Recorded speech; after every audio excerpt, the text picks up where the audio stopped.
የመካከለኛው ምስራቅ ሰማይ ከዋክብትን ሳይሆን የጥፋት እሳትን እያዘነበ ነው። አየሩ በባሩድ ጭስ ታፍኗል። ምድሪቱ ደግሞ በማያባራ የፍንዳታ ድምፅ እየተንቀጠቀጠች ትገኛለች። ዘመናትን የተሻገረውና የማይደፈር ተብሎ ይሞካሽ የነበረው የአሜሪካና የእስራኤል የቴክኖሎጂ የበላይነት ዛሬ አነስተኛ ወጪ በሚጠይቁ የኢራን ድሮኖች ተፈትኖ የኃይል ሚዛኑ ከመቼውም ጊዜ በላይ ተናግቷል።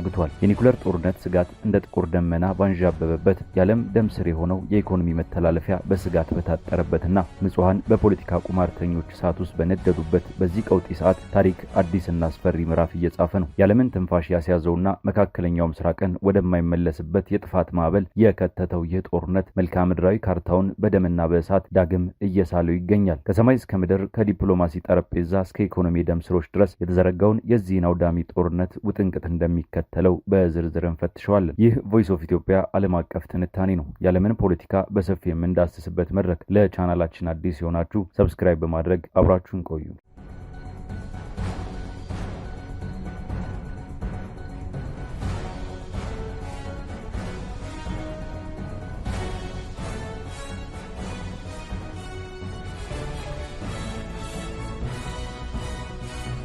የአሜሪካና የእስራኤልን የአየር ላይ የበላይነት በከፍተኛ ሁኔታ የፈተነ አዲስ ወታደራዊ እውነታ ሰማዩን ተቆጣጥሮታል። በቡሼር የአየር ክልል ውስጥ በ10 ሚሊዮን የሚቆጠር ዶላር የአሜሪካው MQ-9 ሪፐር ሰው አልባ አውሮፕላን በኢራን የአየር መከላከያ ተመቶ ሲከሰከስ የሚያሳየው አስደንጋጭ ምስል የዘመናዊ ጦርነት ገጽታ መቀየሩን ማሳያ ነው። የክስተት ነጠላ አጋጣሚ አይደለም። በ21 ቀናት የውጊያ ጊዜ ውስጥ ብቻ አሜሪካና እስራኤል ከ2 ደርዘን በላይ የጦር አውሮፕላኖቻቸውን አጥተዋል። ከነዚህ ውስጥ ቢያንስ 12 MQ-9 ሪፐር ድሮኖች በኩዌት የወደሙት 3 F-15 የጦር አውሮፕላኖች በኢራቅ ሰማይ ላይ 6 አብራሪዎቿን ይዛ የተከሰከሰችው KC-135 የነዳጅ ጫኝ አውሮፕላን እንዲሁም በዘመናዊነቱ ወደር የማይገኝለትና በድብቅ ጥቃት የሚታወቀው F-35 ተዋጊ ጀት በኢራን ኃይሎች መመታቱ የጦርነቱን አስከፊነትና የቴክኖሎጂውን ፍልሚያ ያሳያል።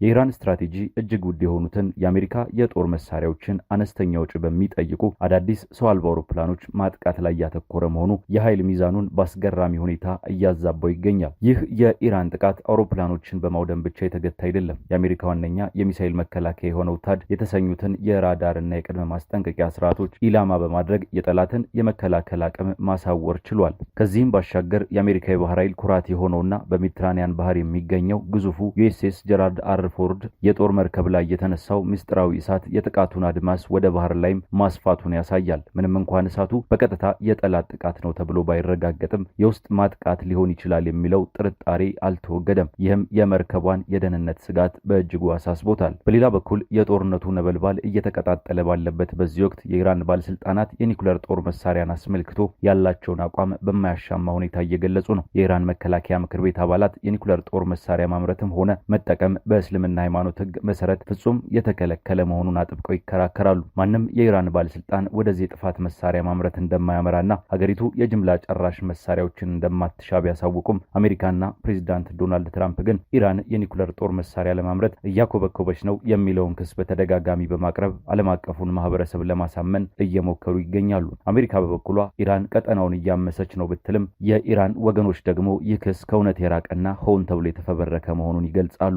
የጋራ መግባባት በጠፋበትና የፖለቲካ ሽኩቻው በተካረረበት በዚህ ዘመን ሁለት ወገኖች የተነጠለ የራሳቸውን መካከለኛው ምስራቅ ለመፍጠር የየራሳቸውን እውነት እያስተጋቡ ይገኛሉ። የጦርነቱ አስከፊ ገጽታና የሰብአዊ ቀውሱ ጥልቀት ይበልጥ የታየው ኢራን በእስራኤል ከተሞች ላይ በከፈተችው ተከታታይ የሮኬትና የድሮን ጥቃት ነው። በቴል አቪቭና ሪሾን ሌዚዮን ከተሞች ላይ የዘነበው ክላስተር ቦምብ እስራኤላውያንን በከፍተኛ ድንጋጤና ሽብር ውስጥ ከቷቸዋል። ይህ በርካታ ትንንሽ ፈንጂዎችን በውስጡ አቅፎ በሰፊ ቦታ ላይ የሚበተኑ የጦር መሳሪያ በተለይ ህዝብ በብዛት በሚበዛባቸው የመኖሪያ አካባቢዎች ላይ መጣሉ የከፋ እልቂትን አስከትሏል። ጥቃቱን ተከትሎ የፋሲካ በዓልን ምክንያት በማድረግ ተዘጋጅተው የነበሩ የህፃናት ማቆያ ካምፖችና የትምህርት ሚኒስቴር መርሃ ግብሮች እንዲሰረዙ ተደርጓል። ባዶ የነበሩ የህፃናት ማቆያ ማዕከላት በቦምብ ተደበደቡ። የመኖሪያ ህንፃዎች ፈርሰዋል። ተሽከርካሪዎች ወድመዋል። እንዲሁም የነፍስ አድን ሰራተኞች በፈረሱ ህንፃዎች ስር የገቡ ሰዎችን ለማውጣት በጭስና በግርግር መሃል የሞት ሽረት ትግል እያደረጉ ይገኛሉ። ይህ የጥፋት መጠን ከዚህም የከፋ የሆነው የኢራን አብዮታዊ ዘብ እውነተኛ ቃል ኪዳን 4 የተሰኘውን ዘመቻ 73ኛ ዙር ጥቃት በከፈተበት ወቅት ነው። የኢራን አዲስ ዓመት በዓልን አስታኮ የተሰነዘረው ይህ የበዓል ስጦታ የሚመስል አውዳሚ ጥቃት የእስራኤልን የደህንነት ምሽጎች ክፉኛ ፈትኗል። በኢራን ዲሞና፣ ኤላይት፣ ቤርሳቤህ እና ኪሪያት ጋት ከተሞች ላይ የተሰነዘረው ከባድ ጥቃት በደቡባዊ እስራኤል ከፍተኛ ውድመትን አስከትሏል። በኢራድ ከተማ ላይ ብቻ ቢያንስ 20 ሰዎች ህይወታቸውን ሲያጡ ከ200 በላይ ሰዎች ቆስለዋል። የከተማ ሆስፒታሎች በድንገተኛ አደጋ ታማሚዎች ተጥለቅልቀዋል። በተለይም የእስራኤል ዋነኛ የኒኩለር ማዕከል ይገኛል ተብሎ በሚታመንበት ጥበቃ በተጠበቀው የዲሞና ከተማ ላይ የተፈጸመው ቀጥተኛ ጥቃት የዓለምን ትኩረት ስቧል። 450 ኪሎ ግራም የሚመዝን የተገጠመለት ሚሳኤል በመኖሪያ ህንፃዎች መሃል በመውደቁ ምክንያት ከ40 በላይ ሰዎች ቆስለዋል። ይህ ጥቃት ኢራን ቀደም ሲል በናታንዝ የኒኩለር ማዕከሏ ላይ ለደረሰባት ጥቃት አይን በአይን በሚል ስሌት የወሰደችው አጸፋዊ እርምጃ መሆኑን በግልጽ አሳውቃለች። የእስራኤል አየር መከላከያ ስርዓት በተለይም አየር መከላከያው እነዚህን ሚሳኤሎች ሙሉ በሙሉ መከላከል አለመቻሉ የሀገሪቱ ከፍተኛ ባለስልጣናት ሳይቀር አስደንግጧል። እስራኤል ይህ አየር መከላከያ ስርዓት ለምን ሊከሽፍ እንደቻለ አስቸኳይ ምርመራ መጀመሯን አሳውቃለች። የእስራኤሉ ጠቅላይ ሚኒስትር ቤንያሚን ኔታንያሁ የጉዳቱን መጠን በማመን ይህችን ምሽት እጅግ ከባድ ምሽት በማለት የገለጿት ሲሆን መንግስታቸው የቆሰሉትን ለመርዳትና የፈረሰውን መልሶ ለመገንባት ሌት ተቀን እየሰራ መሆኑን ጠቁመዋል። አክለውም ጠላቶቻቸውን በሁሉም ግንባር መምታታቸውን እንደሚቀጥሉ ቃል ገብተዋል። ይሁን እንጂ የህዝቡ ቁጣ ገንፍሎ ወጥቷል። የእስራኤል ብሔራዊ ደህንነት ሚኒስትር ኢታማር ቤንጊቨር የደረሰውን ጥቃት ለመመልከት በስፍራው በተገኙበት ወቅት አንዲት የቤተሰብ አባል ያጣች እናት በከፍተኛ ድምፅ አንተ ነህ ተጠያቂው በማለት ስትጮህባቸው የሚያሳየው ቪዲዮ የህዝቡን ሮሮ ቁልጭ አድርጎ ያሳያል። ህዝቡ ጠንካራና ጽንፈኛ የሚባሉትን የመንግስት ፖሊሲዎች ሀገሪቱን አሁን ላለችበት የጸጥታ ቀውስ ዳርገዋታል ብሎ በግልጽ መውቀስ ጀምሯል። የቤንጎሪዮን አውሮፕላን ማረፊያ የነዳጅ ማከማቻዎች ሳይቀሩ የጥቃቱ ሰለባ መሆናቸው እስራኤልን በሎጂስቲክስ ለማዳከም ሆን ተብሎ የተነደፈ ስትራቴጂ መሆኑ ይታያል። የእሳት ነበልባል በእስራኤልና በኢራን ድንበር አካባቢ ብቻ አልተገታም። አድማሱን በማስፋት የባህረ ሰላጤውን ሀገራት ጭምር ወደ ጦርነቱ ማዕከል አስገብቷቸዋል። ኢራን በሳውዲ አረቢያ፣ ኩዌትና የተባበሩት አረብ ኤምሬቶች በሚገኙ የአሜሪካ ወታደራዊ ጦር ሰፈሮች ላይ ተከታታይ ጥቃቶችን በፋታህ ቃድርና ኢማድ ሚሳይሎች እንዲሁም አጥፍቶ ጠፊ ሰው አልባ አውሮፕላኖች አድርሳለች። ኩዌት ውስጥ የሚገኘው የአሊ አልሳላም የጦር ሰፈር፣ በዩኤኢ የሚገኘው አልሚንሃድ እና አልዳፋር የአየር ሰፈሮች የዚህ ጥቃት ኢላማ ሆኗል። የኢራን ጦር አዛዦች እንዳስታወቁት በዚህ የአሜሪካ ጦር ሰፈሮች ላይ በተደረገ ጥቃት ከ200 በላይ የአሜሪካ ወታደሮችና ሰራተኞች ተገድለዋል ወይም ቆስለዋል። በተባበሩት አረብ ኤምሬቶች የአየር መከላከያ ስርዓቶችን ከኢራን የሚተኮሱ እጅግ በርካታ ሚሳኤሎችንና ሰው አልባ አውሮፕላኖችን ለማምከን ከፍተኛ ጥረት እያደረጉ ነው። የዩኤኢ መከላከያ ሚኒስቴር እንዳስታወቀው ከጦርነቱ መጀመሪያ አንስቶ እስካሁን ድረስ 341 ባሊስቲክ ሚሳኤሎችን፣ 15 ክሩዝ ሚሳኤሎችንና 1748 ሰው አልባ አውሮፕላኖችን ወደ ሀገሪቱ ተተኩሰዋል። ምንም እንኳን አብዛኞቹ ቢመክኑም ጥቃቱ የሁለት ወታደራዊ ሰራተኞችንና የ6 ንጹሃን ዜጎችን ህይወት የቀጠፈ ሲሆን 160 ሰዎችን ከቀላል እስከ ከባድ አቁስሏል። ሟቾችና ቆሳዮቹ ከተለያዩ ሀገራት ማለትም ከህንድ፣ ፓኪስታን፣ ኔፓል፣ ባንግላዴሽ፣ ፊሊፒንስ፣ ስሪላንካና ሌሎችም በርካታ ሀገራት የመጡ የውጭ ዜጎች መሆናቸው ጥቃቱ ዓለም አቀፋዊ መልክ እንዲይዝ አድርጎታል። ይህንን ተከትሎ የባህረ ሰላጤው የፖለቲካዊ ትኩሳት ጨምሯል። በአንድ ቀን ውስጥ ብቻ ወደ ሳውዲ አረቢያ 60 ያህል ድሮኖች የተተኮሱ ሲሆን ያምቦ የተሰኘው የሳውዲ አረቢያ ወሳኝ የኃይል ማመንጫ ተቋም ኢላማ ውስጥ ገብቷል። በዚህ ምክንያት ሳውዲ አረቢያ የኢራንን ወታደራዊ አታሼና በርካታ ዲፕሎማቶችን የዓለም አቀፍ ሕግን የጣሰ ድርጊት ፈጽማቸዋል በሚል በ24 ሰዓታት ውስጥ ከሀገሯ እንዲወጡ በማድረግ ዲፕሎማሲያዊ ግንኙነቷን ያቋረጠች ሲሆን ጠንካራ እርምጃ እንደምትወስድ በማስጠንቀቅ የቀጠናውን ውጥረት ወደማይታወቅ አቅጣጫ እያመራ መሆኑን በግልጽ አሳይታለች። ይህ ወታደራዊና ዲፕሎማሲያዊ ሽኩቻ የዓለምን ኢኮኖሚ አንገት አንቆ ይዟል። የሆርሙዝ ባህረ ሰላጤ የዓለም የነዳጅ አቅርቦት ዋነኛ መተላለፊያና ከ30 በመቶ በላይ የሚሆነው የዓለም ነዳጅ የሚተላለፍበት ስትራቴጂካዊ የባህር በር እንደመሆኑ በዚህ አካባቢ የተፈጠረው ማንኛውም የጸጥታ ችግር ዓለም አቀፍ የኢኮኖሚ ቀውስ ማምጣቱ አይቀሬ ነው። የአሜሪካው ፕሬዝዳንት ዶናልድ ትራምፕ ኢራን ይህንን የባህር በር በ48 ሰዓታት ውስጥ ክፍት እንድታደርግ ማስጠንቀቂያ የሰጡ ሲሆን ይህም ካልሆነ ግን በአሜሪካ በኩል ጠንካራ ወታደራዊ እርምጃ እንደሚወሰድ ዝተዋል። ፕሬዝዳንት ትራምፕ የሰሜን አትላንቲክ ቃል ኪዳን ድርጅት ኔቶ አቋም ደካማ መሆኑን በመተቸት ወደፊት ታላቁ ጦርነት ሲመጣ ኔቶ ላይደግፈን ይችላል በማለት ስጋታቸውን ገልጸዋል።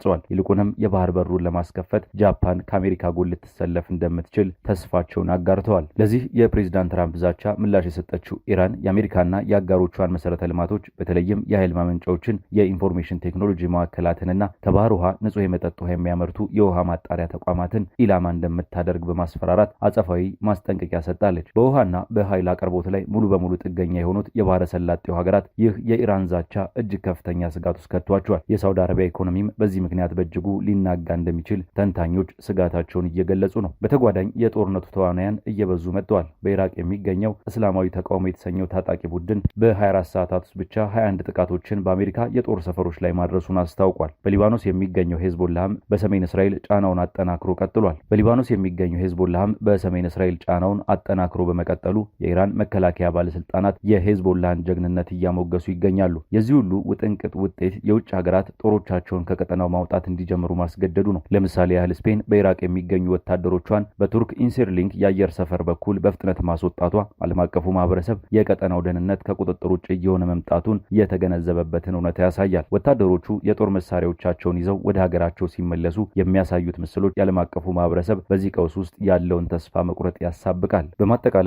በማጠቃለል ይህ ዘርፈ ብዙና እጅግ ውስብስብ የሆነ ጦርነት የመካከለኛው ምስራቅ የፖለቲካና መልክዓ ምድራዊ ካርታ በድጋሚ በደምና በእሳት እየሳለው ይገኛል። በአንድ በኩል እጅግ ዘመናዊና ውድ የሆኑ የጦር መሳሪያዎች በዋጋ ርካሽ በሆኑ የኢራን ሰው አልባ አውሮፕላኖችና የሚሳኤል ማዕበሎች ሲወድሙና ሚዛን ሲቀየር፣ በሌላ በኩል ደግሞ የኒኩለር ተቋማት የጥቃት ኢላማ መሆናቸው ጦርነቱን አስፈሪ ያደርገዋል። ንጹሐን ዜጎች በሚሳኤል ዝናብ ስር ወድቀው ቤታቸው ፈርሶ የዕለት ተዕለት ህይወታቸው ሲመሰቃቀል፣ የዓለም አቀፍ የነዳጅና የንግድ ባህር መስመሮች በስጋት ታጥረው የዓለምን ኢኮኖሚ ወደ ገደል እያፋጠኑት ነው። ዲፕሎማሲያዊ ግንኙነቶች እየተሰበሩ ሀገራት አምባሳደሮቻቸውን እያባረሩና ወታደሮቻቸውን እያስወጡ ባሉበት በዚህ የጨለማ ወቅት ዓለም አቀፉ ማህበረሰብ ይህንን ከቁጥጥር ውጭ የሆነ ጦርነት እሳት ለማጥፋት የሚያስችል አፋጣኝ መፍትሄ ካላመጣ ውጤቱ ቃላት ከሚገልጹት በላይ ዘግናኝ የሰብአዊና የኢኮኖሚ ውድመት ማስከተሉ የማይቀር ሀቅ ነው። ይህ ጦርነት የጦር መሳሪያ ብልጫ ብቻ ሳይሆን ስትራቴጂካዊ መላመድ፣ የቴክኖሎጂ ሽግግር፣ የተደራጀ የጥቃት አውታርና የማይገመት የጥፋት አቅም የተዋሃዱበት፣ ሰብአዊነት የጠፋበት የአዲሱ ዘመን ጦርነት አብነት ሆኖ በታሪክ መዝገብ ላይ በጥቁር ደም እየሰፈረ ይገኛል። የዛሬው ዓለም አቀፍ ትንታኔያችን በዚሁ ተቋጨ። ስለተከታተላችሁን እያመሰገንን ለቻናላችን አዲስ የሆናችሁ ሰብስክራይብ በማድረግ ቤተሰብ እንድትሆኑ እንጋብዛለን። ከሰዓታት በኋላ በሌላ ዓለም አቀፍ ጉዳይ እስከምንገናኝ ሰናይ ጊዜ